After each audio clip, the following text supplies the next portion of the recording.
Ah, yeah. Yo, Yeah. yo, yo. Yeah. Yeah. Oh, this theme music. Special guest. Special guest. Special guest. That's how we call it. Thank Because you. this person's very special. Special guest, ladies and gentlemen. We got the man, the myth, the legend in the making. Jacob in the house. Jacob, how do you say your last name? Lucero. Jacob Lucero. Make some noise, ladies and gentlemen. You gonna drop some bars for us at the top of this? No way. No, not right now, at least. No way. Over this beat? You ain't going in on this beat right now? No, bro. No way. Not on the spot like this.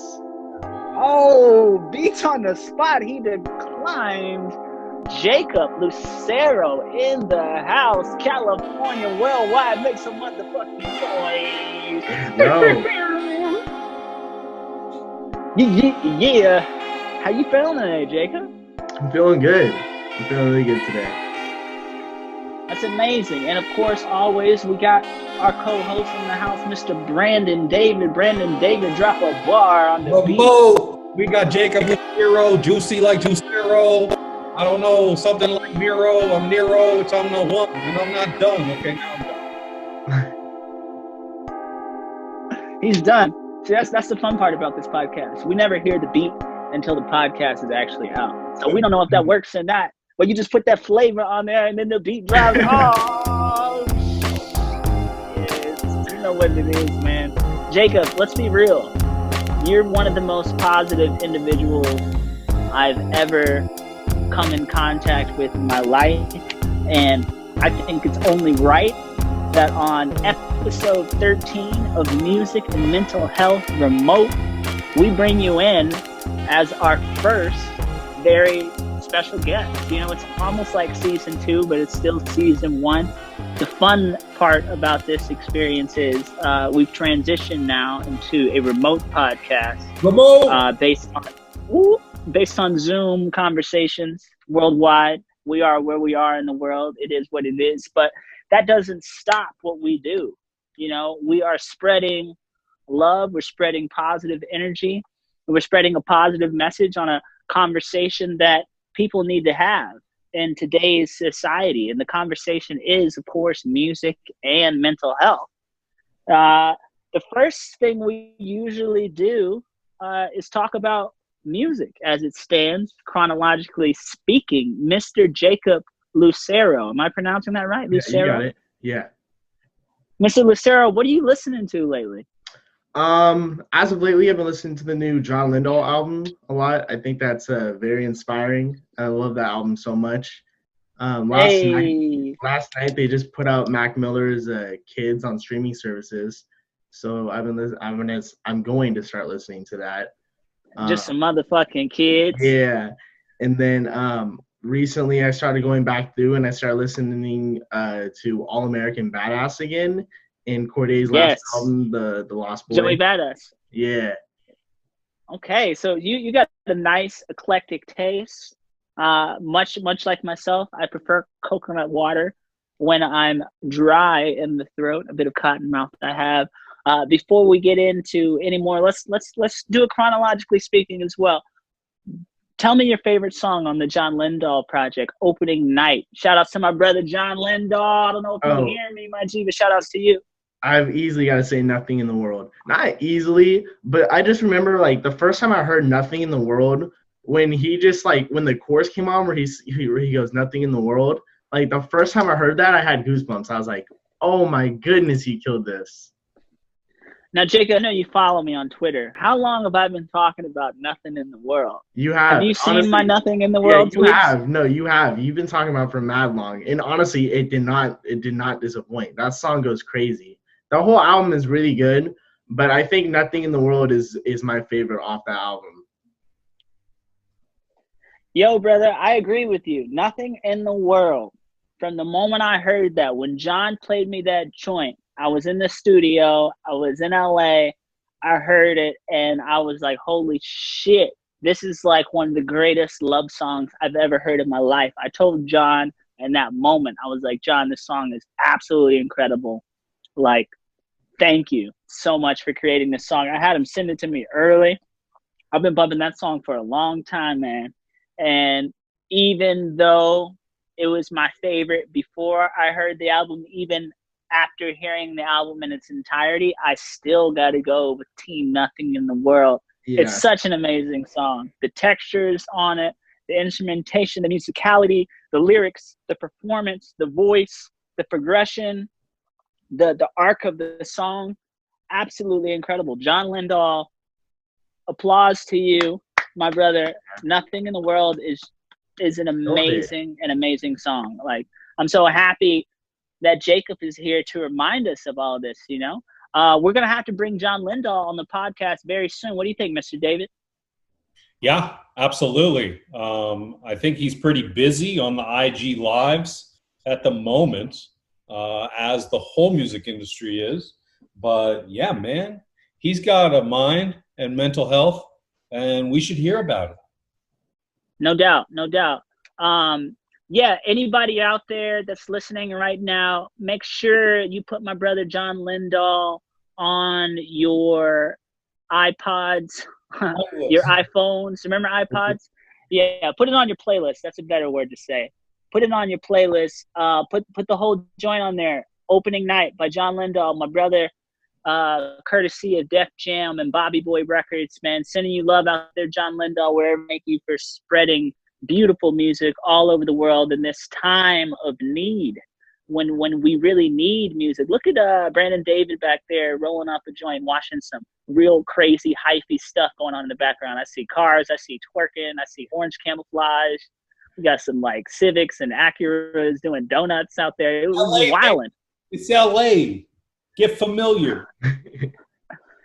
How attached to the hyphy movement are you, Mr. Jacob Lucero? I know you're uptown as far as California goes, upstate, NorCal in the house. Did you say to the hypebeast movement? To the hyphy.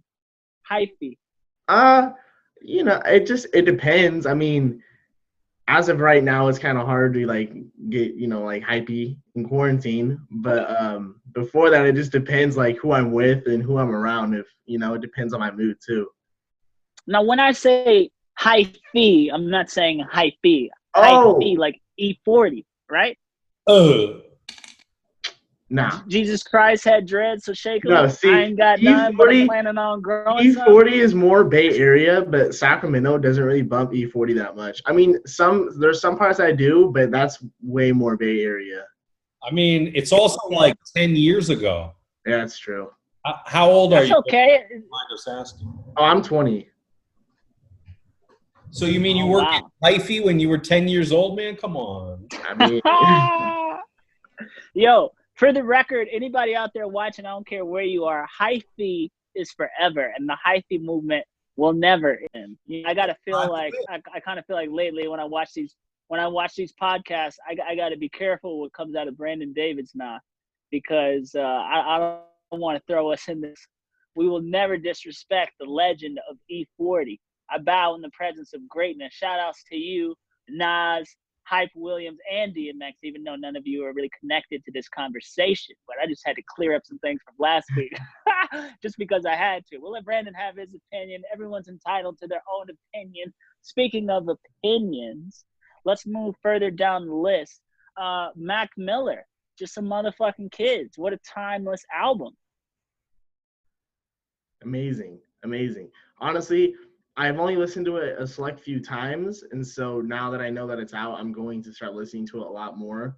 But I was going through before this, and I was listening to some of the songs off Kids, and I was specifically focusing on Nikes on My Feet, Senior Skip Day, Kool-Aid and Frozen Pizza, and I think it was Good Evening was the other one that I was like, yo, these were really good. But I'm going to listen to a lot more. Nikes on My Feet. I remember when that song came out, bro. I was in college. I was just a wee years old. Maybe I was right at your age. Even. I might have been younger than you when that song came out. And holy shit, man. That song started something. started a wave with the internet. It started a wave of DIY, do it yourself, get out there and be hip hop from an independent level and make it happen and rise and shine that everybody is capable of. No pun intended there. I see the artwork on that back, over your back left shoulder, I believe. Yeah. Very nice placement there. Everybody. Do you know how old Mac Miller was when he made that project, his very first project? I want to say he was in high school, to be honest. That's crazy. Because the majority of the Nikes on my feet video is him walking around on his high school campus. Shout out Pittsburgh, I believe. I could be wrong. I think he grew up in Pittsburgh. I think that video was shot in Pittsburgh. I could be wrong also, but whatever. Regardless, shout out Pittsburgh, which I was actually in Pittsburgh for the latest tour with my brother Bob, whom we all know. And I remember driving a rental car through the city, trying to drop off the rental car because I landed there. They were like midway through the tour, and I'm just driving through, and I was like, you know what? I'm gonna put on some Mac Miller. And I was listening to Swimming, which was came before Circles, right? Let me ask you this, Jacob. When was the last time you watched Mac Miller's NPR Tiny Desk? Never. What? Yeah, oh my God. Honestly. Bro, as soon as this ends, go watch the Tiny Desk performance by Mac Miller. Absolutely incredible. Is that the one? I think I have seen that. Is that the one where he does what's the name of that song he has? It's so beautiful. 2009? 2009. Yes, I have seen that one. Yes, I have. Yeah. Which is my next point of conversation. Go ahead, Brandon. Kids came out in 2010, and he was 18 years old. Look at that. We got our own little Joe Rogan. What's my guy's name on Joe Rogan who pulls up the Googles in the middle? Fact checker. But what's his name now? Let's put some respect on his name. I can't remember. You want me to look that up too? That's so yeah. That I'm researching. I think that's amazing. Shout out to people like you and Joe Rogan. It's the only reason that I'm really doing this podcast. I can't remember the guy's name. I want to say it's like I'm not even gonna try and butcher his name. But 2009, yes, gentlemen, that is the most beautiful moment on that album. That's the most beautiful moment on that NPR Tiny Desk performance, and that moment directly connects to kids, some motherfucking kids, which we're celebrating the 10-year release of today, I believe. And wow, like think about what he was saying on that joint. Like I just feel like it's not 2009 no more, even though Kids came out in 2010. Yeah. As Brandon just stated for us, it is 2020.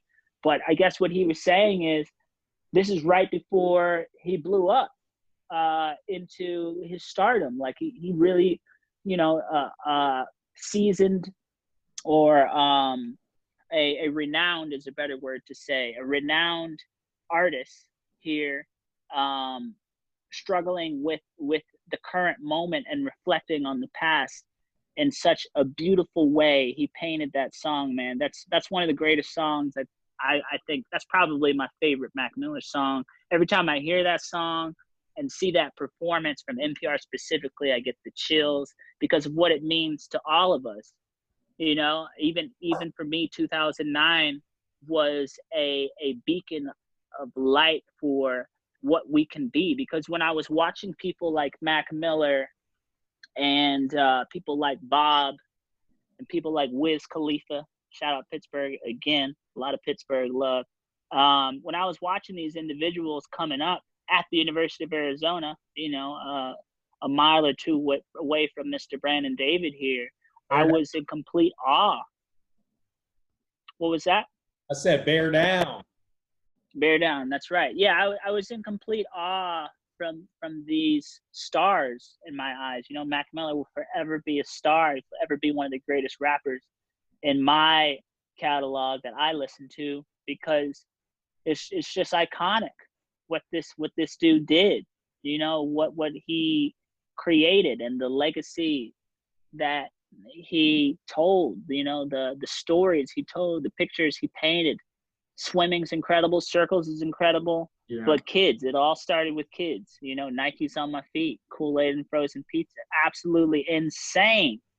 Moving on to another pivotal artist who rose in success not too far from 2009, Joey Badass with America. Incredible project, man. Joey Badass, man. Real lyricist, real rapper. Shout outs to the homie Joey Badass. Amazing. I don't know if you're watching this, but brother, like, sending you love, man. I was supposed to send Joey Badass some beats, and I didn't do that. I think I plucked up. I should have sent him some beats. But yeah, we were talking not too long ago on Instagram, and yeah, I never sent those beats out. But Joey Badass, absolutely incredible. What's your favorite song on that project? It used to be Devastated, but I don't know.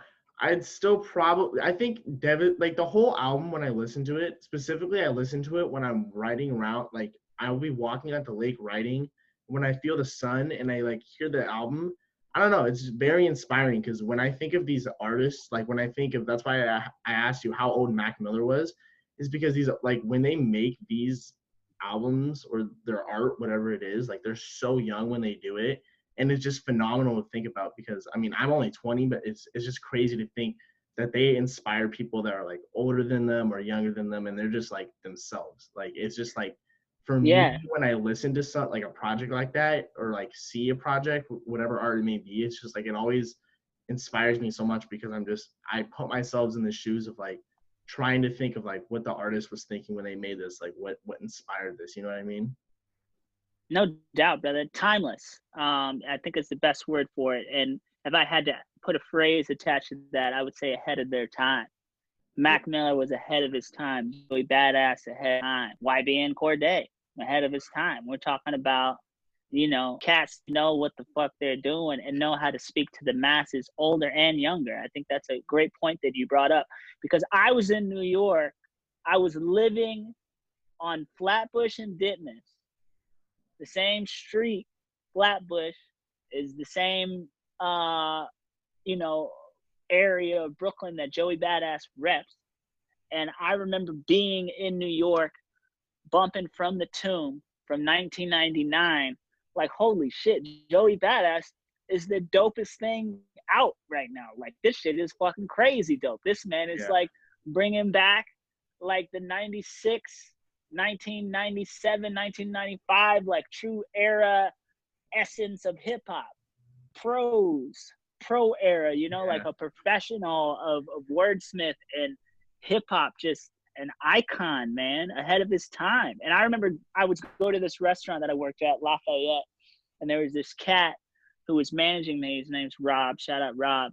I was like, Rob, man, you got to check out this Joey Badass album. This Joey Badass is incredible. And he's also a real New Yorker, straight out of Bensonhurst, Brooklyn. So he's like, you know, as authentic New York as it gets. And he's like this huge Wu-Tang fan. I mean, he's always like talking shit about the new rap, like, oh, like these kids ain't doing it, yada, yada, yada, ain't no good, blah, blah, blah, blah, blah. Like, yeah, whatever, Rob. Check this shit out, Joey Badass.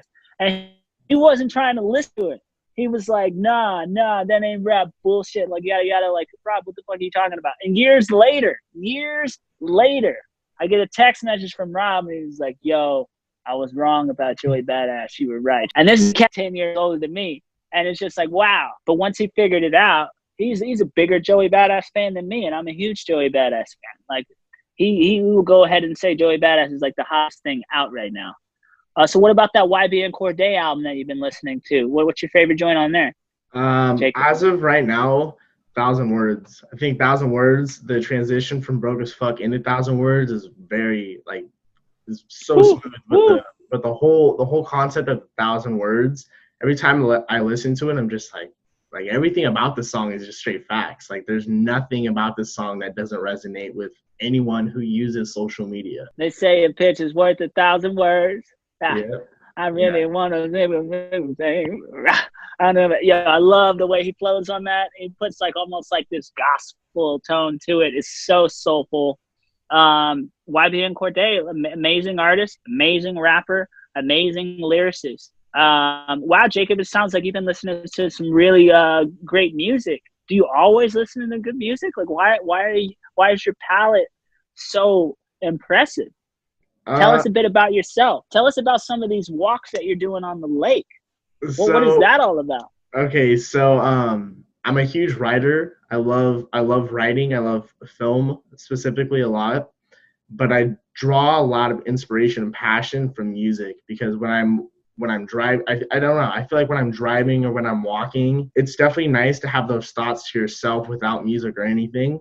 And I think there's a time and place for that. But I feel like you can hear a lot of inspiration from what other people are saying within music and specifically with the sounds as well. So the reason I listen to albums like that, it's very, if I hear like a song by an artist and I like it, I'll only listen to the song because if I listen to their album, like I'll listen, but if it's not, it doesn't have that quality behind it, then I tend just to, put the songs on a playlist. But I really like for myself, like I'll listen to albums over a playlist any day, like from start to finish. I won't shuffle it. I'll just listen to it in its entirety.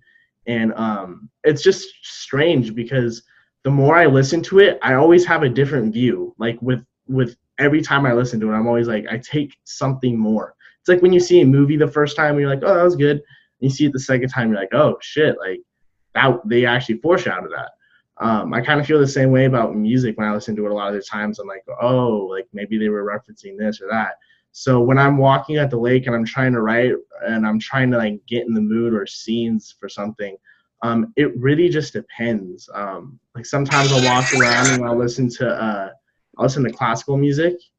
I think classical music is, for my mind at least, it's very helps me study and focus. But if I'm trying to write, like lately, I've been trying to write in this mood of a character who's kind of like kind of reminds me of myself a bit, but like he's very optimistic, and that's why I've been listening to All American Badass, is because I feel like that album is very optimistic and it moves forward. And so that's what, like, it just really depends on what draws my attention and what draws me to be inspired. Because like I said, like every album just has its own inspiration and meanings behind it. Amazing, amazing. Which leads us to our next portion of the podcast, mental health. And it seems like you touched a couple interesting points here. Let's start with this broad question, and we'll get a bit more detailed along the way. How is your current mental health, Jacob? It's interesting. It's not bad by any means, but I feel like within this quarantine, I've had a lot of time to reflect. And so reflection, I think, is a good thing. And I've seen flaws within myself that, I'd like to improve. And so I've been putting in like plans to get better in certain areas, which is a good thing. But it's easy to get down on yourself, I think. So that's what I'm trying to stay away from right now, is like getting down on myself for recognizing like the flaws.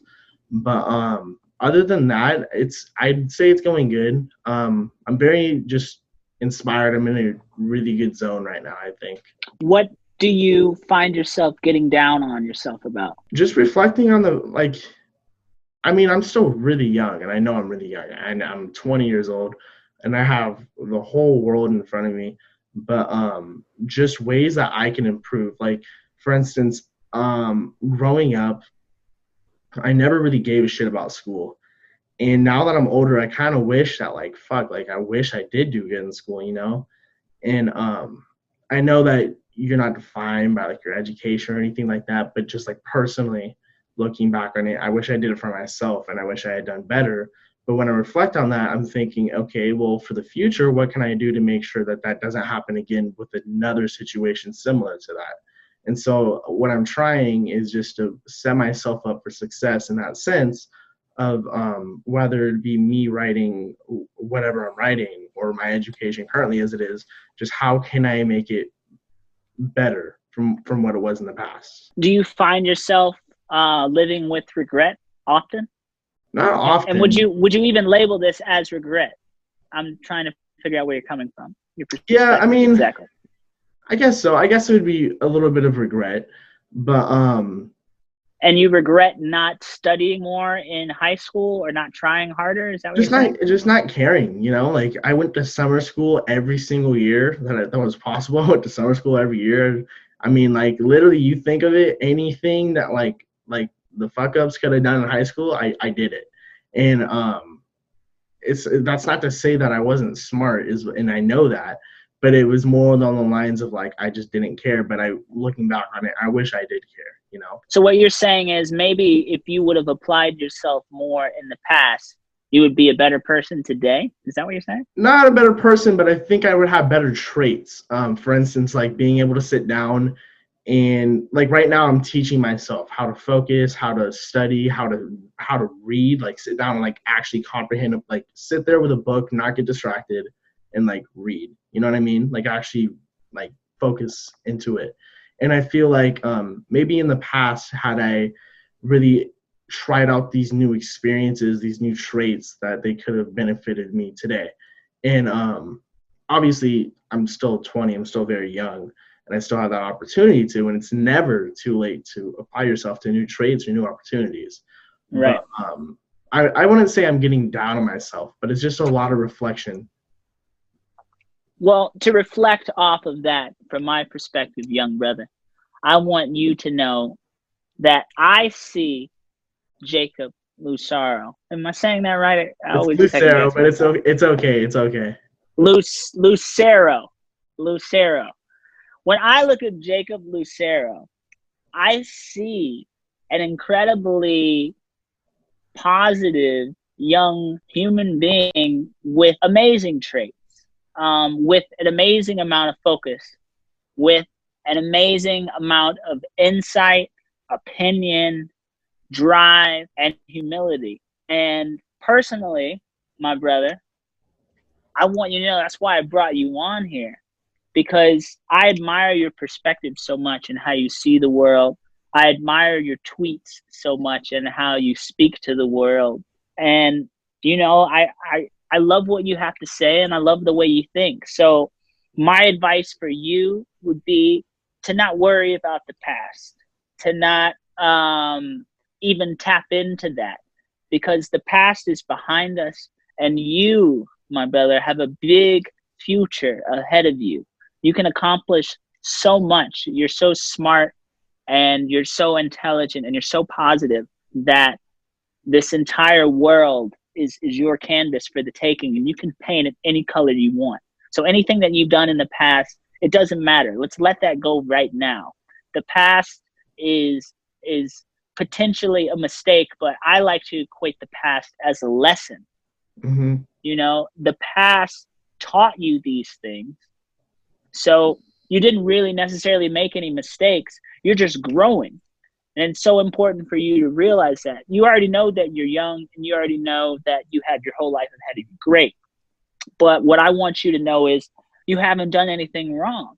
This is your existence. This is your route. This is your arc and your story. And you are blooming into this amazing garden. So I would trust yourself a bit more, and I would advise you to not focus so much on what you should have been doing in the past. And I would advise you to focus more on what you want to accomplish in this present moment, more so than the future. Very easy to get worked up into the future too, because the future is something that we cannot control. The future is something that we can't get a grip on. The future is not a controller that we can just switch and manipulate in any direction. But the present is everything. The present is the greatest gift. The present is a present because it is right now. It is this moment that is here. And truly, that's all that really matters. This moment right now, you're right here, you're alive, you're blessed, you're healthy, you're having a conversation with these two crazy dudes around the world. Mr. David, do you want to tap in on that? I think that's very kind way to describe us, by the way. No, man. I mean, look, the only thing I can do is compare to how I was at 20. And, dude, I had my head up my ass. It's like every day, all day. So just the fact that you're thinking about the future at all, I think puts you like way ahead of a lot of 20-year-olds. I mean, I have a 21 and an 18-year-old sister. So yeah, I'm pretty familiar with the challenges of being 20 today. And there's a lot of noise, you know? Like, I don't think that that's something that Damien and I dealt with as much. We're pretty similar in age.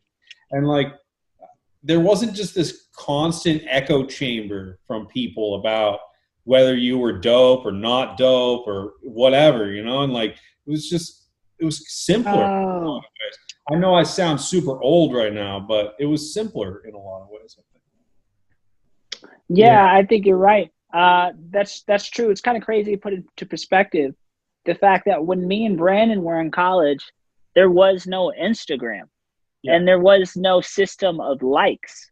There was Facebook, which we were all on, but it was for different reasons. I feel like we were all on Facebook to hook up with chicks and to figure out where the next party is for the weekend. So you had to have a college email to be on Facebook.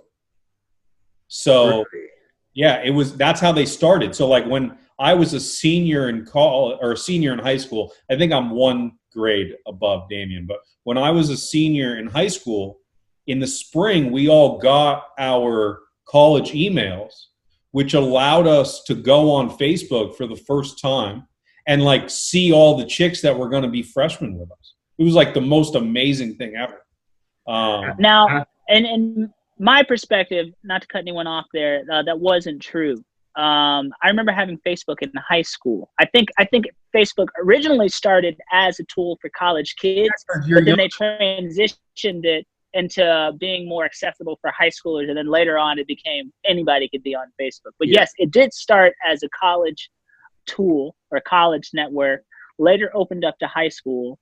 And yes, I'd stand by everything else that he said, but that was just corrections for the listeners. Jacob, you were going to add in on that? What were you going to say? Yeah, I was just saying that I think it's very interesting because, like, I think about this a lot. So, for instance, you guys, you guys had that childhood growing up without social media, without Facebook, without Instagram, without phones. You guys actually got to have that, like, genuine, or in my view, like that genuine, true childhood, and I think literally the year 2000, we were like the last kids to actually have that. We were kind of hybrid. Like, I had those memories of going outside, and then I think the iPhone and the iPods came out in like my 6th or 7th grade year, and right about then was when it started to blow up in that sense.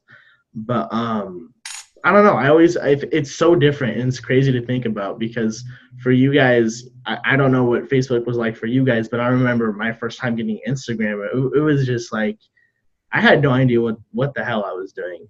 And personally, I've never been obsessed with like the likes or anything like that, because from the second that I had Instagram, I was a huge Oakland A's fan. And I know you can probably see that like right there behind me. And I had this A's fan page, and everyone at my school like knew I was a huge A's fan. And I had this A's fan page, and the social media team ended up DMing me, and they wanted to hire me to like run their social media account, but I was way too fucking young for it. And so I don't know. What I'm getting at with that is that I've never really cared, because people used to like, being younger, people used to like really care that I was like running like an A's like fan page, but I've always just kind of stuck to myself and just like been like, fuck it, like, I'll do what I want. But it definitely is like that. Like a lot of kids today, like it scares me because I have like a younger sister who's in 6th grade, and I don't know how she is on there. Like if she compares herself to other people, or if she's really concerned about likes. It's very crazy to look at in that perspective. So I think that's a very interesting perspective, Jacob, because like I said, you're younger than us. Of course, me and Brandon David, we're in our 50s now. We don't need to go and talk about how much younger you are than us. But I don't want to make us sound like old cavemen that we actually are. But in reality here, you say, I wonder what that's doing to my sister who's in 6th grade. And I want to dive a little bit deeper into that. What do you think it actually is doing to the generations who are growing up in a world of Instagram? Because you, just like us, you aren't born into this society of likes and attention and views and shares and all this bullshit that is deteriorating the human existence. Where do you think this is going, Jacob? You know, I wasn't, and that's what's crazy. But I was kind of like the hybrid. Like I remember I had Snapchat. I had the very first version of Snapchat, the very first versions of Instagram. I had the very first versions of these, and I don't know. I just they post. When you're in that perspective of like an immature sixth grader with social media, have you ever seen the movie Sixth Grade by chance? Have you ever heard No, of I it? haven't. No. It's a very good movie. I would recommend seeing it. And whoever directed it, whoever wrote it, did a very great job really visualizing what it's like in sixth grade today, especially as far as it goes with like phones and that struggle, just trying to find yourself. And it's very hard when all people see is a social image. And especially at a young age, like, what else are you supposed to do if everyone else has it and that's how they're making their friends and that's how they're communicating? And you know, you can't just go knock on someone's door anymore and say, hey, can so and so hang out? Like that's not a thing anymore, you know. It's like if you don't have it, you get left behind. It's such an interesting topic. Yeah, it's so deep too, because what I see from my perspective as a 55-year-old American man, I feel like people are just growing up too fast because of this shit. Oh yeah. Because of the influencers pull and because of the, you know, the mega influencers reach, it's reaching these younger kids, fourth graders, fifth graders, sixth graders. And now these kids think that they have to have fake eyelashes and extra makeup and contouring.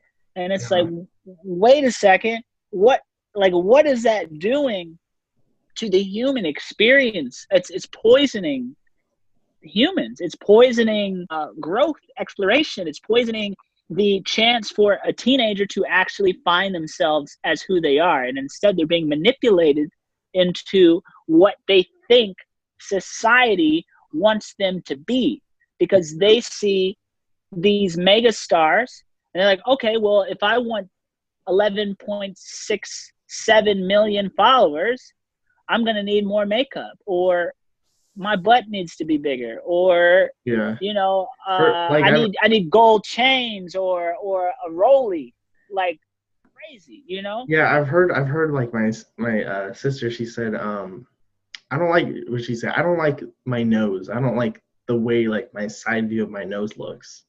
And I was like, where'd you even come to that conclusion? And she was like, well, look at this girl like on like Instagram. And in my mind, I'm thinking like, there's no, like, this is disgusting. Like, there's no way this actually influenced a 12-year-old girl to say that she does not like her nose. Like that is like, that's disgusting to me. And I was just like, listen, like, there's nothing wrong with your nose. These people do not compare yourselves. These people live a fake life. Like, you don't even know them. You are beautiful. You're perfect the way you are. And that's not to say when people get older and they don't like their nose and they want to get a nose job or whatever, like nothing's wrong with that. But when you're 12 years old and you're getting influenced by these like supermodels, mega influencers, it's insane to think about. Because also from a parent's point of view, like, I'm not a parent, but like, I've always thought about that. What would I do with my kid? I can't tell them, like, I could tell them don't have social media, but then they're basically left out, because how are they going to connect like all the other kids are doing? How are they going to make their friends when that's literally the way of life for everybody at that age now? Yeah, man, that's pretty fucking scary. You know, it sounds like the confession of a divine. But what are we going to do? And what can you do? Because here you are trying to shelter your sister and build up her confidence and let her know that she's beautiful just the way that God made her and created her. But she's comparing herself possibly to this Instagram sensation who probably had a nose job. Yeah. And unless she's comparing herself to someone who didn't, and someone who's all natural, like, you really get lost in the sauce, and it almost seems like there's no escape of that. Like, you're not always going to be able to be there and have her back from 6th grade all the way up into high school, when the shit really gets turned up on,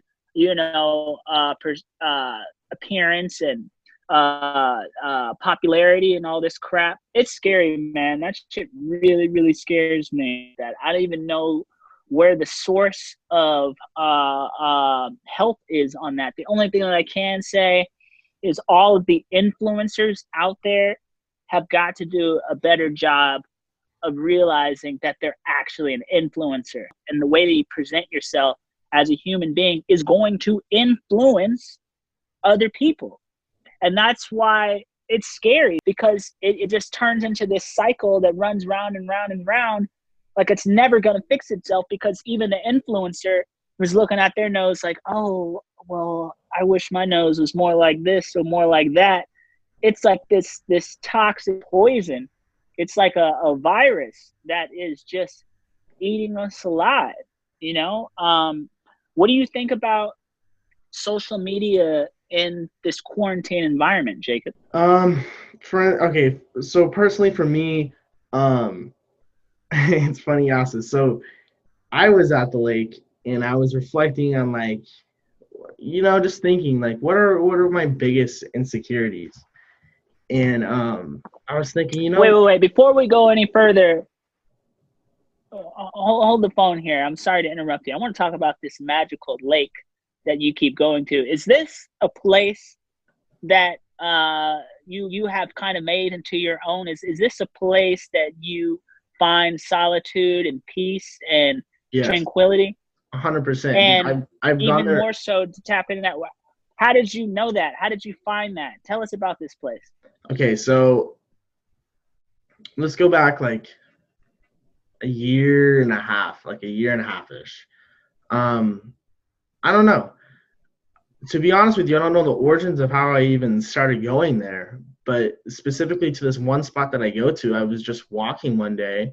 I've always kind of been the person to, like, go out. Like, my memories of, like, a freshman in high school, I used to longboard around my town everywhere, up any trail you could find, and just explore. And I just came across this place at the lake, and when I got there, it was beautiful. Like, not even in the sense of, like, so much nature is beautiful, because the nature there is beautiful and the weather can be beautiful, but just what's beautiful to me is that I get to get away from everybody. I get to be in my thoughts, in my zones. I get to write. I get to do what I want. It's comforting because I have made this place like my second home. Like, anytime I'm there, I don't have to worry about anything. Like, it's just me and whatever I bring, or whatever thoughts I bring. Like, whatever it is, that's what that is.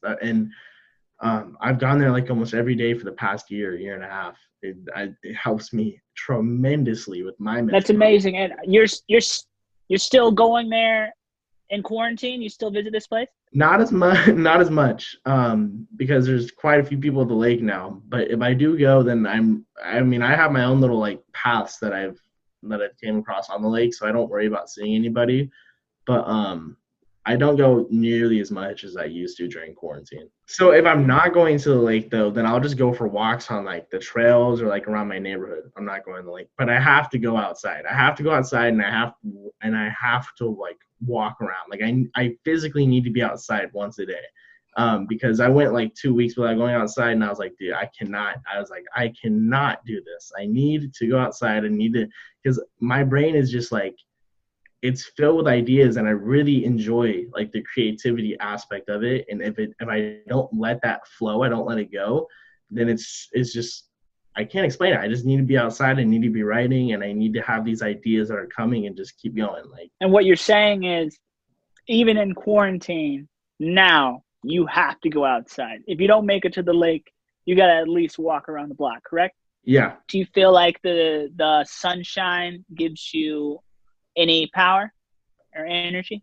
100%. And even if I'm, like, feeling those 2 weeks or 2 or 3 weeks, I don't know how long it was, but that I did stay inside, it really made me appreciate the sunshine for what it was, like how it can affect you. Like you don't think about that normally, at least not before quarantine. I didn't think about how much it really affected my, not even just my mental health, but just like my well-being, like that, the actions it could make me have, or like what I could say to someone. Like it really does make a difference. That's amazing, brother. I think the sunshine is so important for everyone during these times of darkness, during these times of mystery, during these times of uncertainty. That sun is everything. The sunshine is your friend. The sunshine is your guide to harmony. The sunshine is your boost. You have to get some sunshine. I was talking to Justin Fleischer the other day. Poor soul has been locked up in his house, and he's, in the valley. I'm like, bro, just walk to the car, like walk underneath your little garage thing, your the thing that blocks your car from the sunshine, and walk up that hill and walk back. Even if you just do that, like, I think individuals are starting to get it twisted as far as like this quarantine social distancing. They're not realizing that you can walk alone, be by yourself in the sunshine, and reap the benefits of taking that walk, taking the perks of being on that journey. It's so powerful. It's so much needed. Human beings were not created to be locked up in rooms and not leave. We weren't built like that. We're not lab rats. So if you put yourself in a lab rat habitual environment, I do believe it is going to hurt you in the long run. So anyone out there that's watching this right now, take some word of advice from Jacob Lucero. Lucero, God damn it. I'm gonna get this shit right before the night is over. Lucero.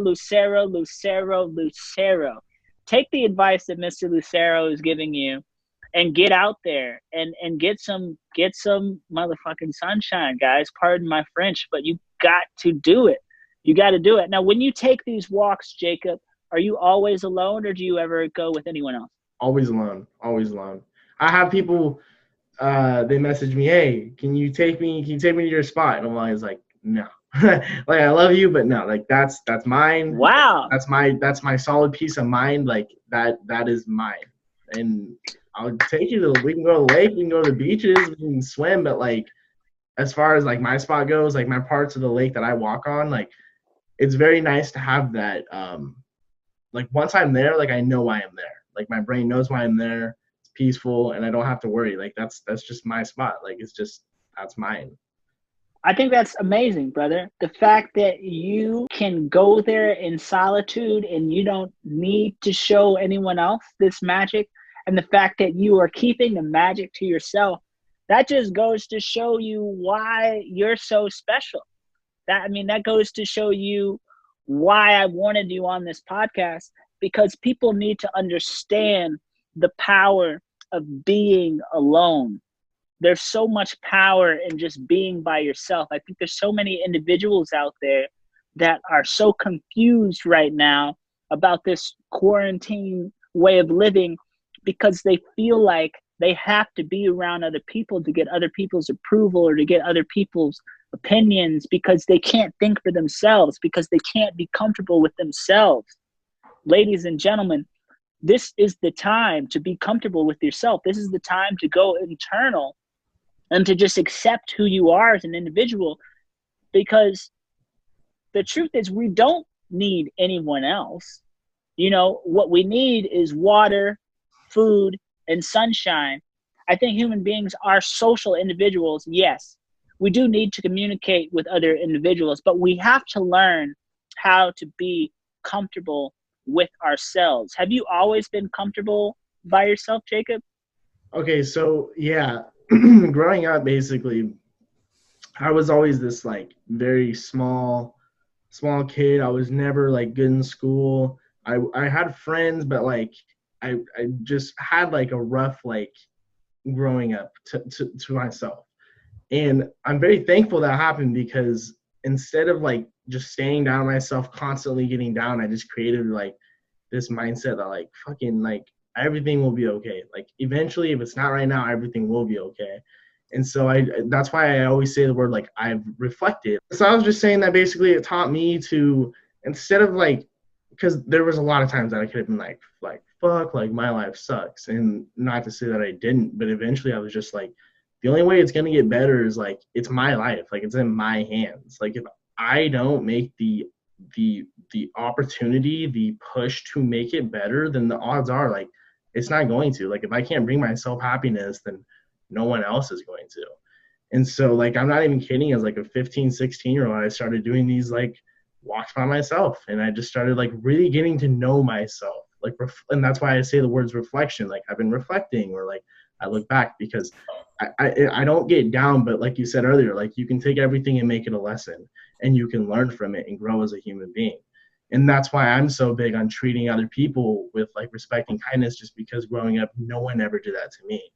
And so anyone I see, like if I'm at like a fast food restaurant, like I'm always like, hi, how's your day going? Like always asking people like, how's your day? Like it doesn't matter who it is, but it's good to be alone, because being alone teaches you yeah, it's going to be hard at first for people.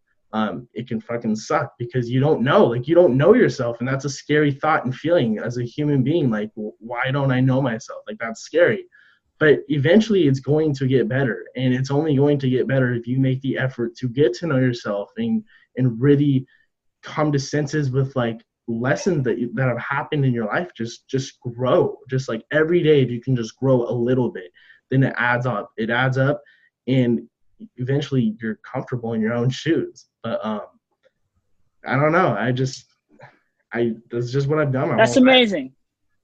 That's amazing. I want you to touch a bit more detail on this quote. And you said, I believe, if I can't bring myself happiness, who else is going to bring it to me? Talk more about that, please, for our listeners out there. If I, as a human being, cannot bring myself happiness, then it doesn't matter who the fuck comes along in my life. It could be the love of my life. It could be anyone that I've been trying to get attention from years, any friends. At the end of the day, when you go to bed and you lay down at night, you're with yourself and your thoughts. Like once quarantine starts, like this is a great example. Once everyone else is gone, who do you have? You have yourself. And if you can't love yourself and you can't bring yourself happiness, then it's gonna be a rough time in the future when some stuff might happen in your life. And it's very important to make sure that you have the foundation in the self-love and support and knowing yourself and who you are and your values and what's important to you in life, because you don't want to live a life where you're just unfamiliar with yourself the whole time. Brother, amazing stuff, man. Much like these 2009 sensations that we spoke with at the top of this, Mac Miller, furthermore, years down the line, leading the Joey Badass and YB and Corday. I really think you are ahead of your time. You're ahead of your time, brother. And, you know, that's why I told Brandon, we got to have you on this podcast, because when you said at the end of the night, no matter who you're with, you know, single, relationship, friend with benefits, married, exes, hooking up, doesn't matter who you're with. At the end of the night, when you lay your head down, you are alone, and you have to be comfortable in your own shoes, or it's going to eat you alive. That's amazing stuff, man. That's really, you are really ahead of your time. You're advanced. Your intellect is on another level, and I'm so glad you're here to share your perspective, because you have such a bright perspective that shines light on so much darkness out there. And, you know, people like you need to be put on a platform and given a huge megaphone, you know, because I can only, you're so welcome, brother. You don't have to thank me for that. Thank you for coming here and sharing your message. Brandon, how's your mental health right now? My mental health is good. Jacob, you give me a little bit of faith in the next generation. Thank you. No, thankfully my mental health is all things considered pretty good. I'm bored and frustrated and inside, but if all places to be quarantined, I'm near the beach in LA, so I take a walk to the beach. There's probably more people out there than there should be, but it's pretty peaceful nonetheless. The sun is an important part of life. To add what Damien said, if you can't get to the sun, consider some vitamin D vitamins, some pills every day. Can give you some of the same effect, like if you live in Russia or Seattle. I don't know. They also have like those like heat lamps or like sun lamps that you can buy that mimics the sun, which is pretty UV. Sweet. UV, yeah. Yeah, it's pretty sweet too. So, but thankfully, all things considered, I'm good. I feel very thankful, very lucky to have and to be where I am. What are you frustrated about, Brandon? Well, I like progress. I really am fueled by like getting up every day and feeling like I accomplished something. Doesn't mean I had to work 12 hours, but it's like I like to make some progress on my goals. And Corona, although not a complete obstacle, has certainly slowed things down a lot. So that's probably what I'm most frustrated about. Jacob, do you have anything advice that you would give to Mr. Senior Citizen Brandon David over here in that regard? 65-year-old.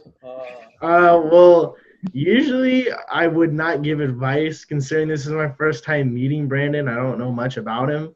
So usually I wouldn't be giving advice, but since I am getting put on the spot, I don't even know what you're working toward. I don't know what you do, but I would just say keep working, like keep pushing. And I know on your guys' last podcast, you guys talked about like just going out and doing it.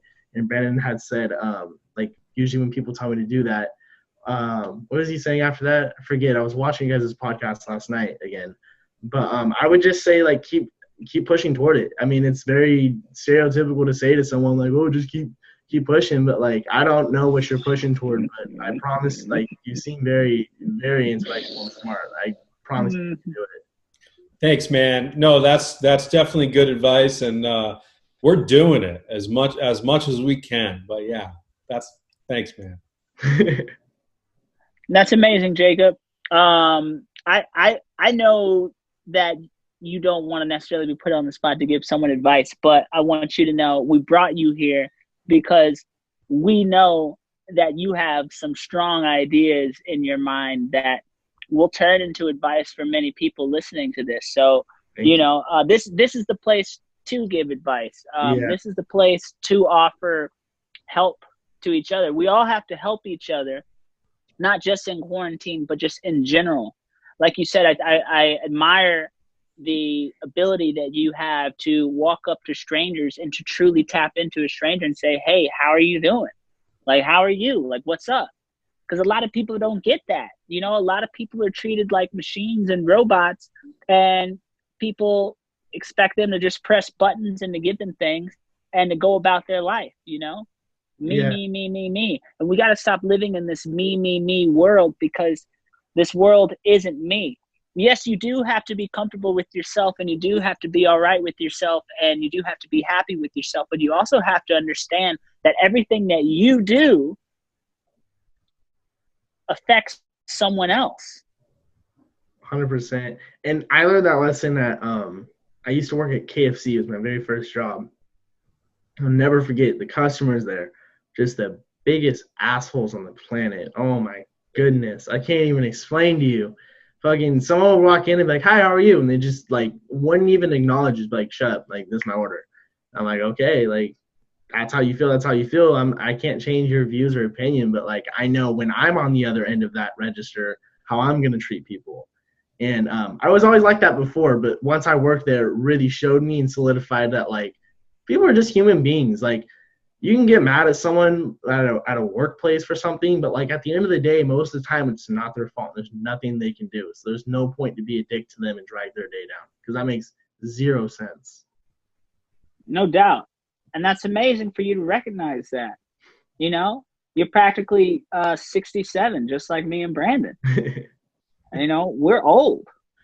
And even we have to practice these mentalities and habits that you are bringing to the table right now, because it's going to make the world a better place. I do think when we come out of this quarantine, I do think that the standard way of living is going to change. I do think the standard way of communicating with individuals is going to change. Like, guys, can you imagine, Jacob, I know you're not 21, but can you imagine what it's going to be like to walk into a bar now and to sit at the bar as a stranger and to just open up a conversation with someone who has also been locked up? Like how glorifying that would actually have to feel to like have a conversation with a real life person when we've all been locked up in these homes and these places and we've been basically outlawed from communicating. I'm not 21, but I just, the thought of talking to someone else at this point is just like glorifying. And glorifying is the best word. You said it. Glorifying is the best word to describe that. It's just like, I miss my friends so much, and I can't see them, but I know the day that I do go out and I see them, it's going to be glorifying. It's like, yup, like I missed you. Like I can't, because I think that this has really taught people to appreciate other human beings, whether they're your best friends or not. Just like appreciate the company of someone else around in general. Yes, 100%, brother, 100%. And not only to appreciate the presence of other human beings, but to appreciate everything that we've been taking for granted for so long. The ability to go to a restaurant and order a meal and to look around and other people are eating. The ability to go sit in a movie theater and experience a thrill with strangers in the room.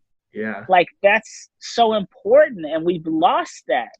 We've all lost that. We've all forgotten what it feels like to go to a grocery store and to get some produce, because now when people go to grocery stores, they think if someone's on top of them, it's going to be World War III in that motherfucker. Motherfucker, get the fuck away from me. I told you 6 feet, goddamn. What are you doing right here, man?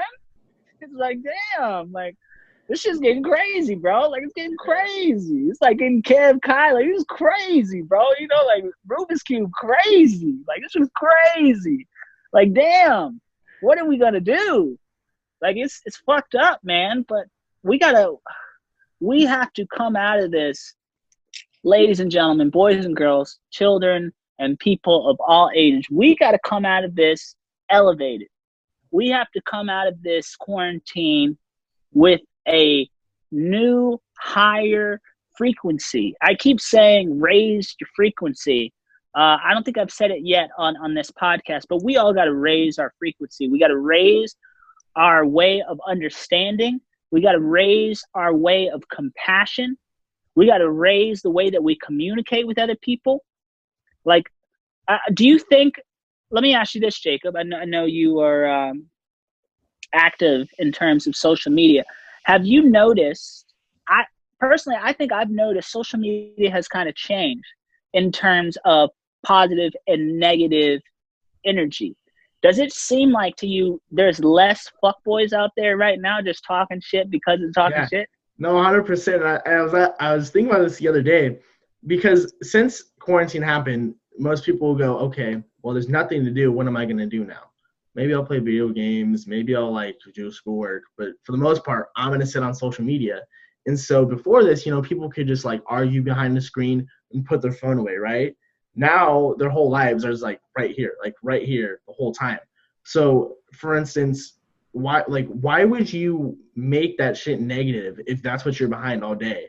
And so since this has started, like, there's literally not that many fuckboys out there right now, and no one like really like spreading hate just to troll or anything like that. Like, there's really nothing like that, because if your whole life is on there, then why would you make it shitty? Yeah, I didn't think about it from that lens, but I think there's some evidence there. Perhaps individuals realize, well, shit, I'm stuck on this all day. I might as well try and be better. I might as well raise my personality in terms of being a jackass. Like, what am I getting out of being a jackass? I can't just run and hop in my Subaru and drive up the street now and be with more jackasses. I'm kind of like, sitting here on Instagram. Like normally I would say something negative, but maybe they're like sitting back and they're like, well, damn, what's the point in saying something negative? I think what it is everybody's feeling so fucked right now. They're starting to realize how connected we all are. They're starting to realize how much of the same level everyone's on. Therefore, there's really no place to bring anyone down. If we're all on the same level, if we're all forced to be quarantined, if we're all forced to not be able to do concerts, if we're all forced to not be able to really release music, then we're all one. We're all on the same level. So you can't really bring somebody down to your level if they're already on your level. You know, like, it's interesting. I just realized there's not a bunch of assholes on the internet right now. It seems like there's been a cleanse. And I'm hoping that's because the world is just so troubled and mysterious that individuals are just stepping back and like analyzing themselves and like sitting, well, hey, maybe I was a jackass. Maybe I have said some stupid stuff in the past. And they have the ability to reflect on it now because they're sitting there with themselves and they don't know what to do with themselves. They're analyzing themselves. And hopefully they're realizing that nothing good comes out of saying something negative about someone else. Yeah. Ooh, okay. But yeah, no, that's a perspective I didn't think of either. But when you were talking about that, I was like, that's very true because we're all at the same level right now. And I think it's really made people realize, like, I'm not really above anybody or I'm not below anybody for that sense. And it's kind of taught everyone just to almost mellow out in a sense. Yeah. Mellow out. Chill out. Calm down. Relax. Take it easy. Take a chill pill. You dig? Kick it. Sit back. You're doing too much. Calm down. Turn it down. It's too loud. Stop it. All that. 100%. 100%. Wow, man. In the final segment of this episode 13, Music and Mental Health, with Mr. Lucero. I got it? Yeah, you got it. I got it, baby. We're on the third part of this amazing interview. We got Jacob in the house, co-host Mr. Brandon David, producer extraordinaire, businessman, so on and so forth. Gentlemen, my mental health currently is drained. And maybe I'm speaking a bit of my physical health, but I do feel like mentally it's connected because I don't know why, but I'm waking up tired and I'm going to sleep late. I'm gaming late through the wee hours of the night because I don't know what it is, but something about this quarantine for me has led me to not be activated mentally until the sun goes down and like everyone else is sleeping. Once the house is asleep, I feel like I'm able to thrive for whatever reason, but it's not even thriving from a productive point. It's really thriving from an entertainment side and from a not even a creative side, but like this energy of fun. I don't know, like I feel so bored during the day, but I come so alive at night. And that sounds like a Kid Cudi song. For whatever reason, I'm sleeping late. Or Jacob, what's your sleep like lately? So personally, I try to keep a sleep schedule. I try to make sure I get at least 8 hours because I take sleep very seriously. But I definitely know what you're saying because sometimes if I can't sleep, then I kind of sit there and I'll think about like, okay, like what's going on in my story that I'm writing right now. And then all of a sudden, out of nowhere, I have all these ideas, and I'm like fuck, I don't want to get up. I don't want to get up. And I'm like, but these ideas are literally too good to pass up on. So I get up in the middle of the night, depending on what time it is. I turn my lamp on right here. This is my writing desk. And I just start writing down these ideas. I'm like, okay, now I need to go to bed. But I definitely know what you're saying. Like, it's like a fun like side of your brain that just kind of turns on after dark, like when the whole house is asleep. Like, I know what you're saying. Yeah, man, and it's weird. Personally, I don't really like it because I've always been such a morning person. I've always been such a person to like wake up before the rest of the world wakes up and to get at it and get to work. And mentally, I'm not there. I'm not able to just get up and go. Mentally, I am fatigued. Mentally, I am inhibited. Mentally, I am like choked up. I don't know, and it's getting in the way of my creative flow this week. I feel like this has been one of the least productive weeks I've had, and personally, I don't like it. I'm not proud of it. Um, I um, I think I have to force myself to get up earlier. I think I have to force myself to go to sleep sooner. But I'm in this mode, this habitual nocturnal mode, and I can't shake it. So I'm just being honest. Right now, I feel flawed in that regard. But it is what it is. That's this is just a confessional moment. Yeah. Go ahead. I've definitely felt that as well. And just what I've been doing is I try not to wake up later than 10. That's just for me. If I wake up past 10, then I'm like the rest of the day, it just kind of sets the tone for the day. That's like it'll set the tone. But when I wake up in the morning, what I've been doing is having a routine. Like I wake up, I shower, I make breakfast, I come in and I maybe try to write, maybe read, maybe do homework. But then after that, I go on my walks. And that's the only thing that saves me during the day, because something about that in the sun or whatever just gets my mind like clicking. Like whatever thoughts I have, like I'm able to come to senses with them, and it just like it clicks. That's good to know. I'm going to take that as advice, and I'm going to try and mimic some of that. I'm going to try and wake up earlier. Perhaps if I wake up earlier, force myself to wake up, I can change my sleep schedule and get back onto a more suitable time. That's my biggest flaw right now. I feel like that's gotten in the way of my creativity. Let me ask you this, Jacob, as a music lover, what do you think of the current state of the music industry in quarantine? That's a tough question. See, everything I see online says that, okay, streaming is like down, right? But at the same time, I think of it as, well, obviously streaming is going to be down, because why would you want to listen to the same music that you've been listening to your whole life all day, every day for however long quarantine is going to happen?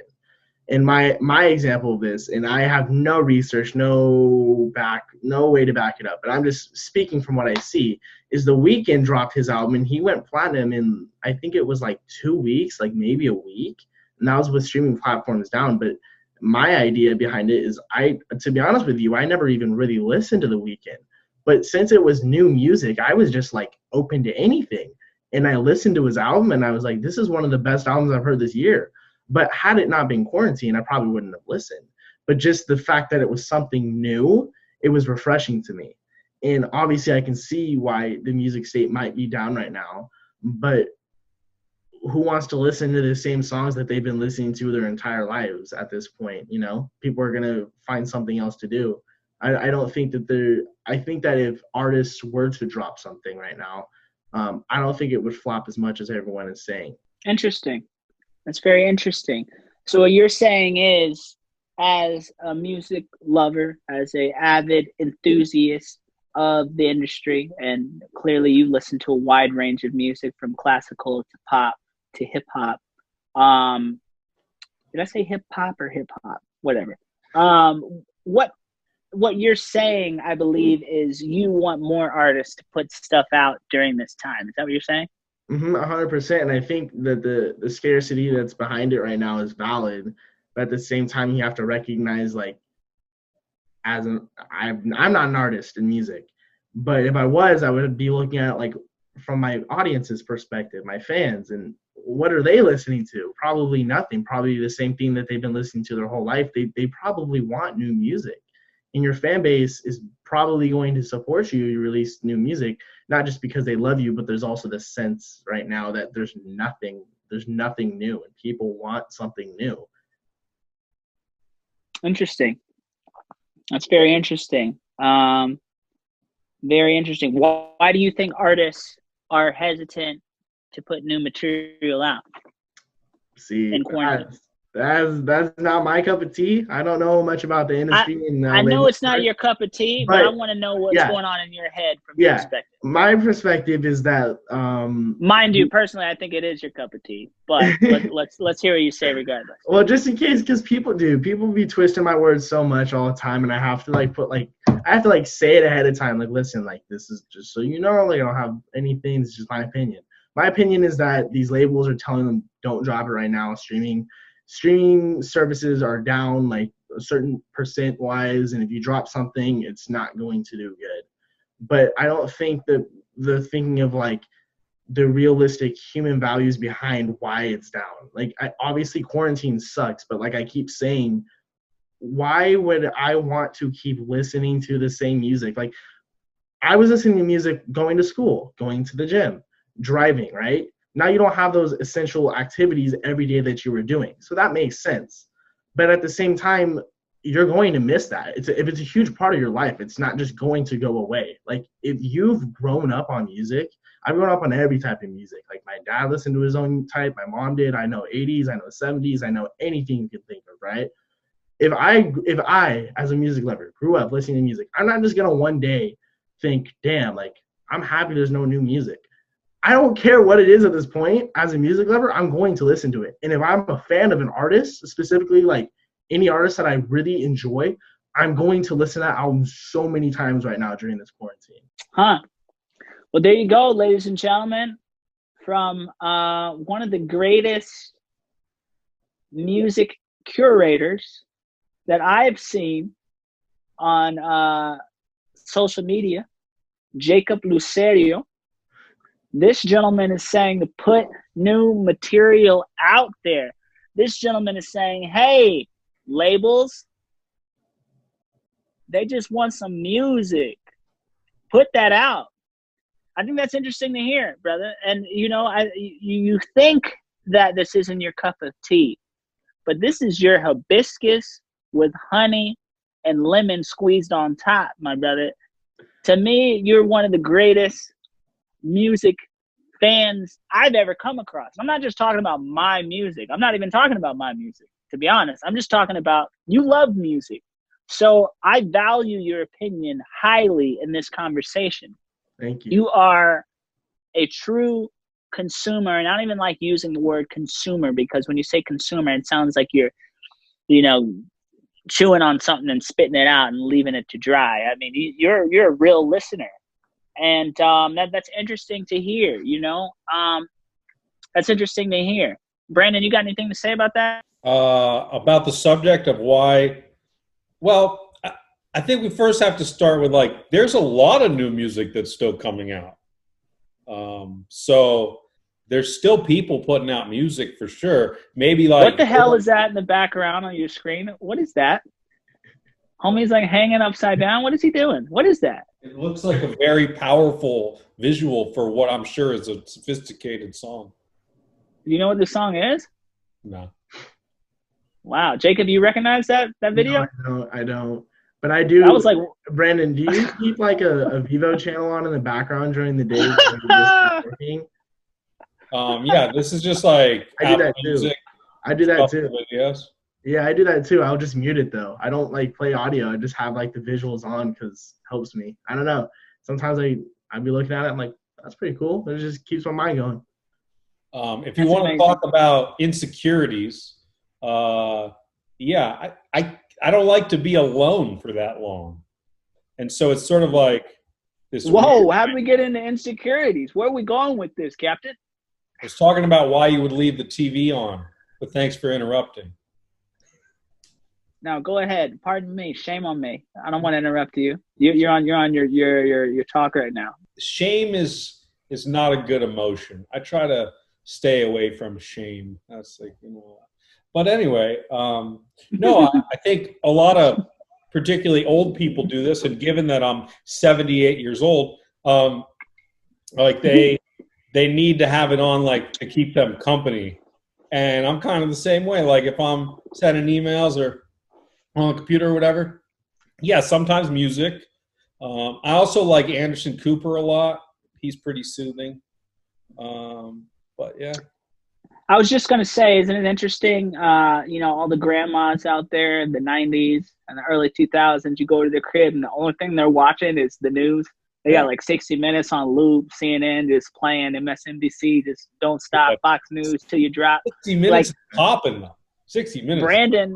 Brandon David is 81 years old, and he just listens to NF on silence in the background like all day. Like this is the new normal, ladies and gentlemen. Just bumped. That's NF now, by the way. I can tell. Shout out NF. That's a crazy video, man. He's got some crazy shit. He's a very prolific artist. Yeah, man. Maybe when we're 85, we're just gonna have on YouTube all day playing Freaknik videos with Two Live Crew and DJ Paul and Paul Wall and Juvenile. It's just like, damn, Grandpa David, you got this. Back that ass up on repeat. Last time I came over here, you're watching Juvenile. You still watching this?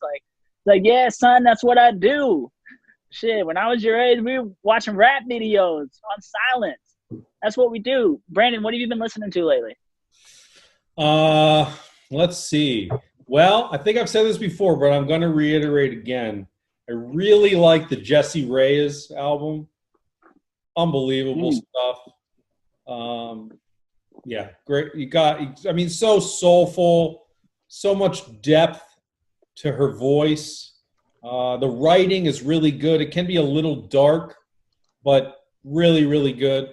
In addition to that, I like the new Joyner Lucas that came out. I think that album's really good. Maybe like half of them I like a lot, half like are a good start, but there's some really good tracks on there. Let's see, what else? Lotto. I like Lotto from that album a lot. It's got that kind of Hispanic reggaeton vibe, which you know how much I like a lot. Let's see, what else am I listening to? Oh, there's a new Ab Soul that came out that I like a lot. What's the name of that joint? Let's see. It's just a single. Hell yeah. Freestyle. Shout out to the Black Hippie Movement, TDE. It's real Stand good. up. Shout out. Man, I'm gonna ask Jacob this before I get there. I'm gonna put you on the spot, Jacob. You may have already answered this, but I've been listening to Phony People this week. Phony People's Mosaic. That's probably the only album I can honestly say that I've played besides Duke Ellington and Nina Simone and John Coltrane. The only modern music I've heard this week in the last week was Phony People's Mosaic. Have you ever heard that album, Jacob or Brandon, Phony People Mosaic? I have not. Yeah. Check that out. I have, yeah.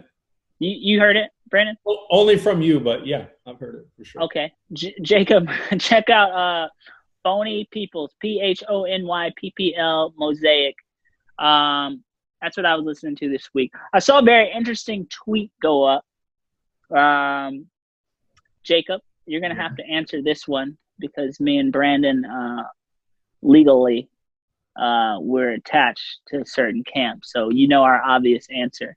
Okay. But, Brandon, that means you're not allowed to answer, so don't say anything. Jacob, 2 albums. Which one do you prefer? Okay. Good Kid, Mad City, or Under Pressure? And I know you saw that tweet.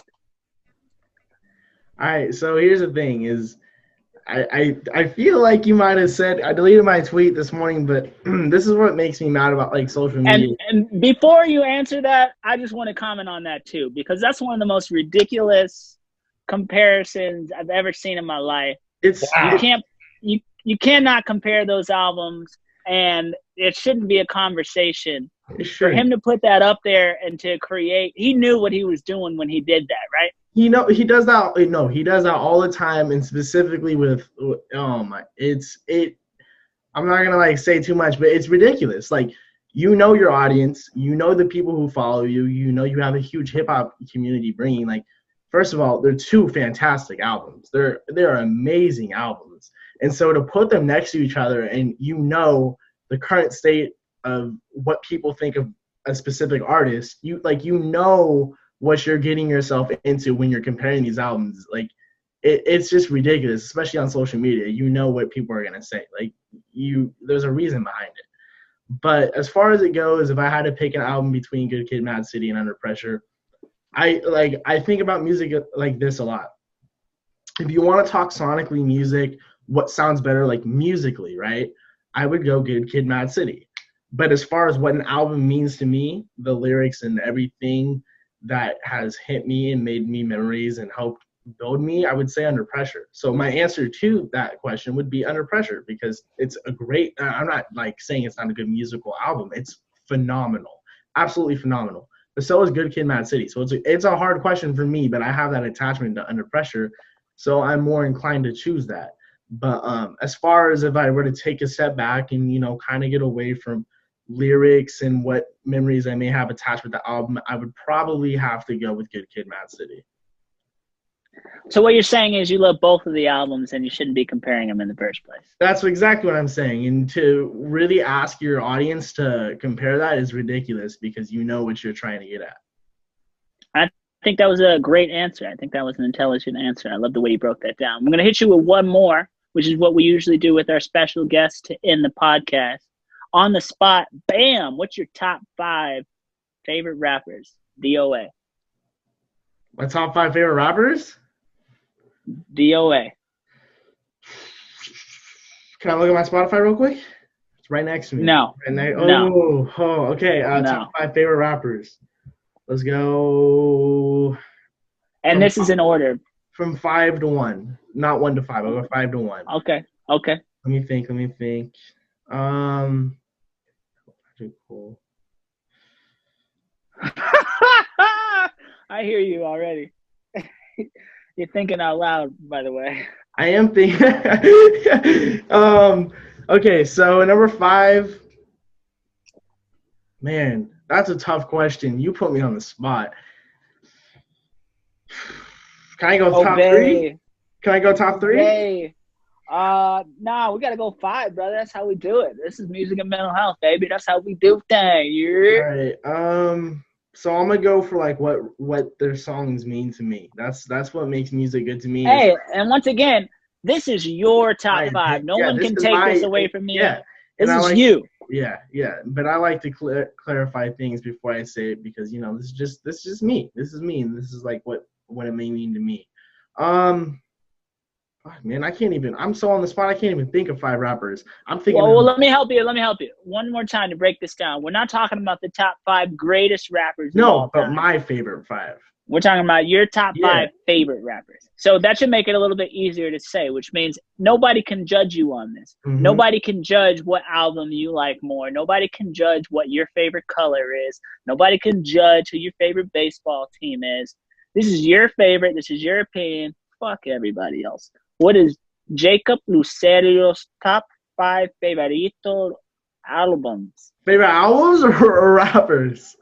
I'm sorry, I fucked up there. Rappers. See, if we were doing albums, that'd be a lot easier for me to do. But rappers are a little bit harder. I would get those albums easy. Off the top of my head, boom, I got you. All right, albums, go. Okay, number 1 for me, Under Pressure. Number 2 for me, 2014 Forest Hills Drive. Number 3 for me, probably for what they mean to me, probably The Incredible True Story. Number 4, probably what is it called? KOD, Kids on Drugs. That album means a lot to me too. And number 5,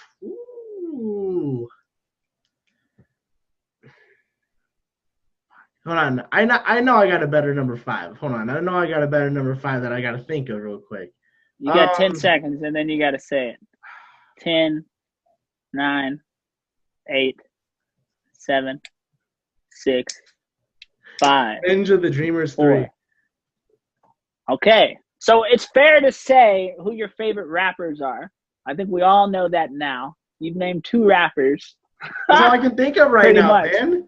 But that's okay. Once again, this isn't bad. You were able to name your top 5 albums off the top of your head, which is I gave you an easy one. But now we're gonna give you the challenge once again. Oh, see, never mind. Now I want to put All American Badass Wait. there. All right. Do you want to omit? You want to switch? No, it's okay. It's okay. Keep going. Okay. Top See, 5 favorite rappers. All right. See, now I'm looking back. Now I'm like, shit. Big Sean. I decided that's such a great album. Big Sean. He gets so much unnecessary hate for no reason. I don't get the hate behind Big Sean. I've never seen any hate on Big Sean. Brandon, really? have you ever seen hate on Big Sean? Absolutely, man. Yeah. Really? I Dude, didn't know he was hated. I love Big Sean. Yeah, I don't know. I think he's seen as like really poppy. What? Yeah, a lot of people try to get on him for his lyrics and shit too. I don't get it. I think Big That's Sean. weird. Yeah. Yo, shout out Big Sean, man. Yeah. He's just one of those like. Look, I love Big Sean. He's one of those like classic punchline rappers, right? Where he like sets it up really well and has a very tight like 16 bars, whatever. But he doesn't. It's kind of different than what today, which is more this like stream of consciousness mumble stuff, you know. So I Fuck think that. That's a bunch lot of bullshit. Big Sean's got some of the toughest bars and one-liners that I've ever heard out of any rapper, and I'm talking about all time. Big Sean is up there on any list. He's really dope. So, Jacob, I know you don't want to do it, brother, but you got to give us your top 5 DOA. I just couldn't think because I was on the spot, and even if I could go back and rearrange my albums, now I would. I go Kendrick, Kanye, Sean, Cole, and Logic. Wait, what order are we going in there? That was from 5 to 1. So Kendrick, or I guess at 5. Yeah, let's do that. Kanye, Sean, Cole, and Logic. That's a good list. It's a good list. I think that's a good list. Brandon, you have any updates on your list, or it's your same list? Well, yeah, I don't think my list has changed. It's like a month ago. You want to share with Jacob what your list was? Yeah, my list was Wheezy, Kendrick, Nas, Hove, and Eminem. That was my 5. What do you think of the Eminem hate? Do you think that's what do you think about all that? I think it's nonsense. That's what I think. I mean, look, artists evolve, artists change. He's old. I mean, if Damien and I are 68, he's 97, you know? So, like, he's changed. He's updated. He's also sober, I think, mostly. So, like, is it as good as the Marshall Mathers LP? No, but does that matter? Like, it's still dope. A lot of because people just expect they're probably just expecting like the Marshall EP for everything. Like they don't like when a lot of people don't like when artists grow, and that's always insane to me to think about because why would you you already have that project? Why would you want like 10 more of them? Like why wouldn't it? Exactly. Yeah, it makes no sense. And that's weird because as Brandon said, the Marshall Mathers LP will always be the Marshall Mathers LP. So if that's your favorite Eminem joint, then that joint is timeless and that joint will always be that joint. So that doesn't change his legacy. That doesn't change his discography. That doesn't change what he's done and what he can do. You have to take account to everything that they've done. And if that's your favorite joint, then you got to go off of that. Personally, for me, my favorite Eminem is The Infinite. Have you heard that, Jacob? I've heard some of it. I haven't sat down and listened to it all the way, but my stepbrother's a huge Eminem fan. So when we're driving in the car, I hear so many Eminem songs, but I haven't listened to it from front to back. I haven't listened to it like that, but yeah. The Infinite is absolutely incredible. Brandon, what do you think about The Infinite? It's cool. It's not as cartoony. Graphic, animated. Yeah, and obviously it's not Dr. Dre, so that's different. But I can understand when they heard it, or when Jimmy Iovine heard it, that he was like, why Eminem is Eminem? I mean, it makes sense. Yeah. But is it my favorite of the M's? No. it's my favorite. I mean, no disrespect to any of the other Eminems out there, or no disrespect to any favorites out there. You know, I think it's important for us to be able to talk about what we like as individuals and to not be criticized for it.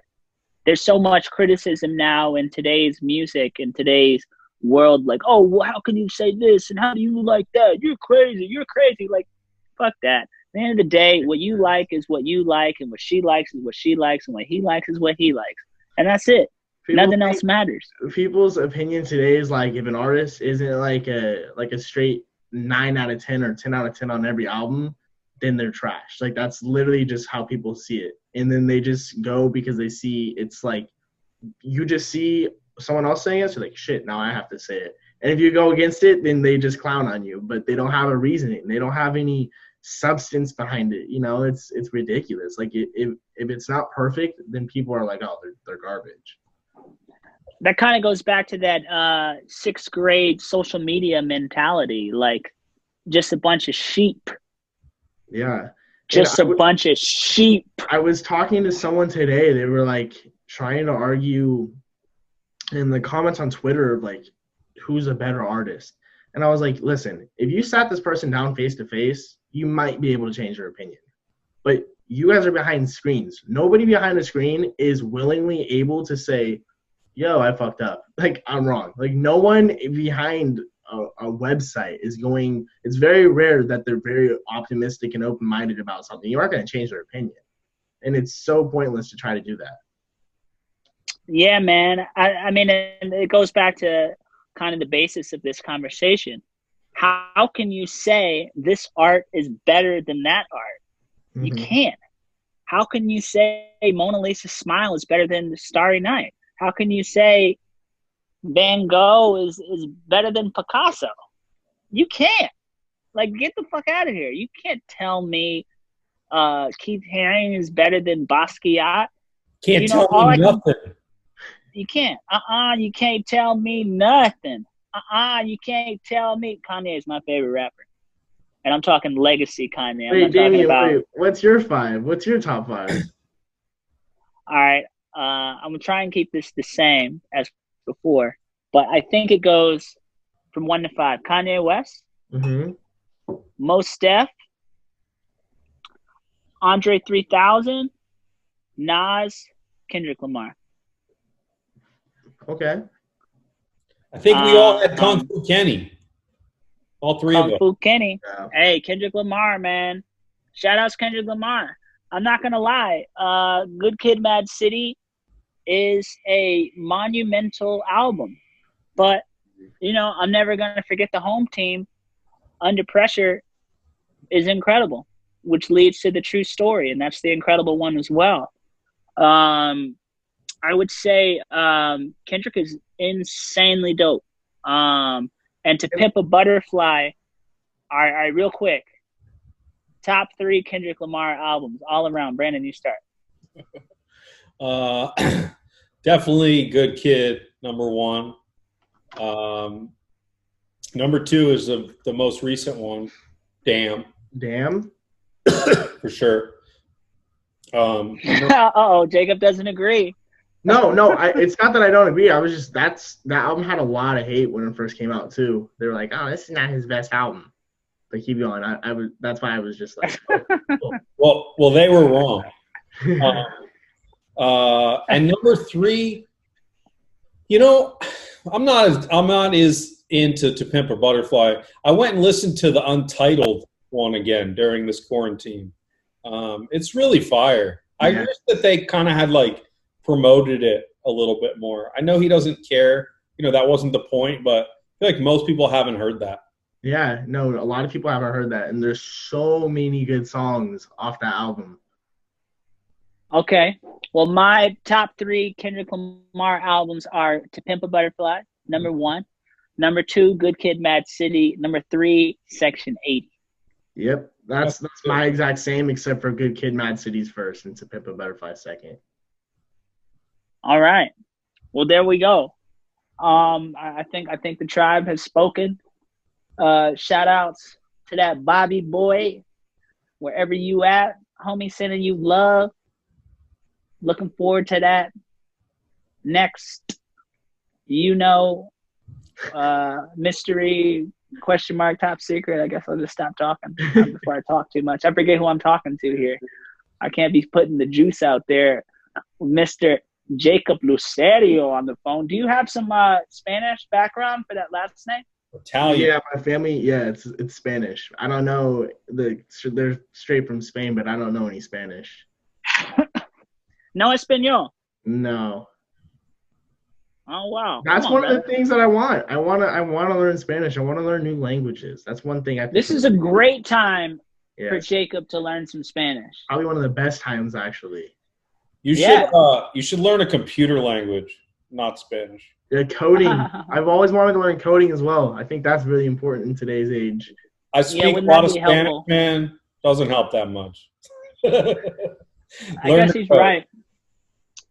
That's probably the best piece of advice you'll get from an 81-year-old man. When you're 117 like me, you can give advice. The number just keeps going up and up. We're getting old. This podcast must have been going on forever. Are we cueing the outro music now? There's some trumpets floating in right now, Jacob. It's real dramatic and solemn and melancholy. You got anything you want to say to the people out there? Final word? Yeah, thank you for having me on here. This was actually a lot of fun. I was really excited and lived up to my excitement. I really enjoyed this, and keep listening to Music and Mental Health. It's a great podcast. Yeah. I hope everyone enjoyed it. Thank you so much, man. I hope everybody likes this, gives it a thumbs up, shares it to their favorite Instagram handle and Twitter and YouTube and all that shit. Brandon, we initially started doing this outro thing. You want to remind me what that was on like episode 4, episode 5? Do you remember what it was?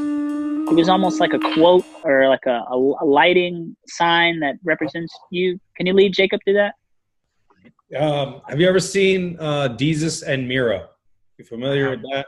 I have not. Oh, you should. It's a cool late night show. But anyway, they're from New York.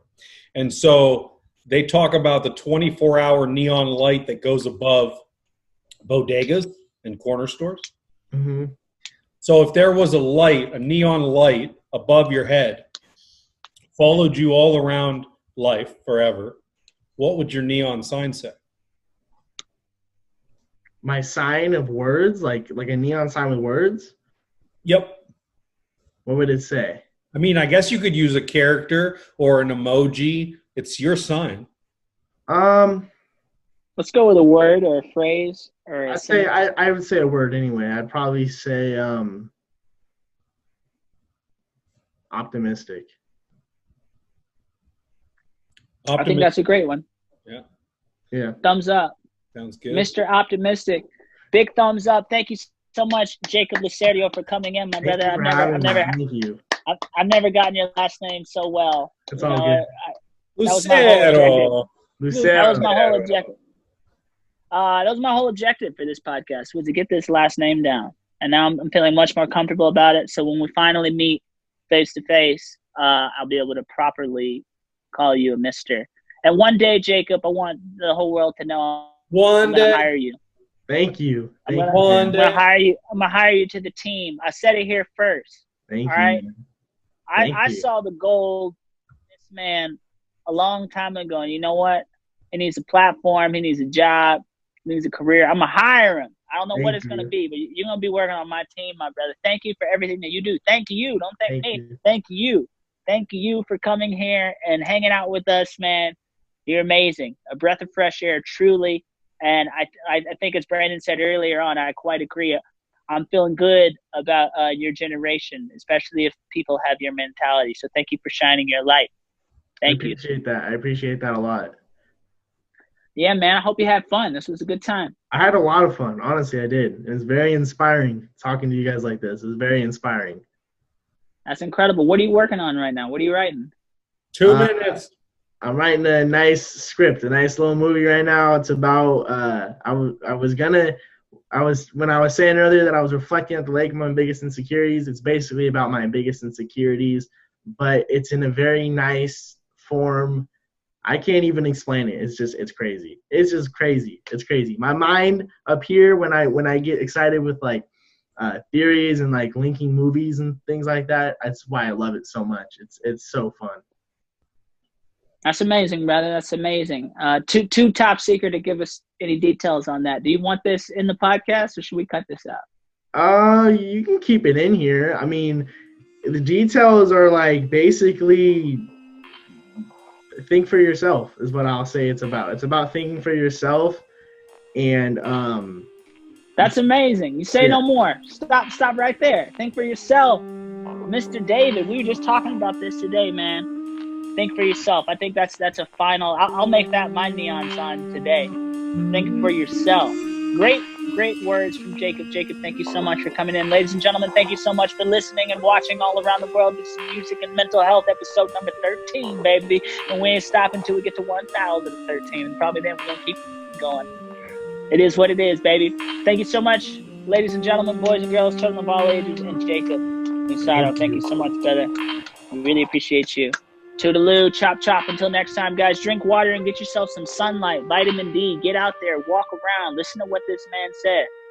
He's a very wise man. He's an old soul. He's like 84 inside. He's almost our age. Not my Peace. Not my age. age. 112. See ya. Oh, he's older now. Older.